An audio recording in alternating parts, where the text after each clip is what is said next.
So మనకి ఈ 10% growth ఈ గవర్నమెంట్ వచ్చిన తర్వాత పెరిగిన దాని ప్రకారం ఆ తర్వాత క్రమంలో కూడా మనకు 2025 నుంచి 2034-35 వరకు ప్రొజెక్షన్స్ సెంట్రల్ ఎలక్ట్రిసిటీ అథారిటీ ప్రకారం తెలంగాణలో ఈ రకంగా ఉండబోతుంది. అంటే దేశవ్యాప్తంగా వాళ్ళు అన్ని రాష్ట్రాలకి ఎస్టిమేషన్ చేస్తూ తెలంగాణ కూడా ఇలా ఉండబోతుందని వాళ్ళు ఒక ఎస్టిమేషన్స్ వాళ్ళ స్థాయిలో క్యాలిక్యులేషన్ చేసి మనకి ఇచ్చినటువంటిది.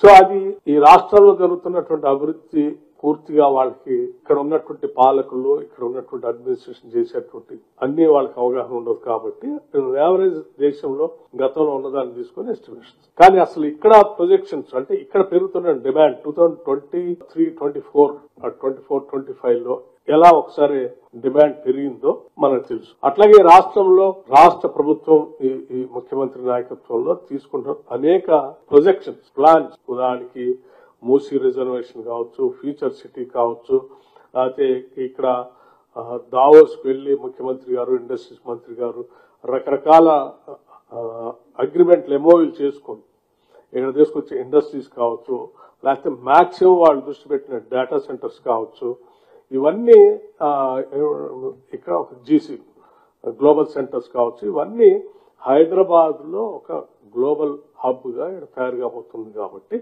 వాటన్నిటిని కూడా పరిగణలో తీసుకొని మనం స్టేట్ గవర్నమెంట్ వీళ్ళు వేసినటువంటి క్యాల్కులేషన్ గ్రూప్ చూస్తే ఇది ఈ రకంగా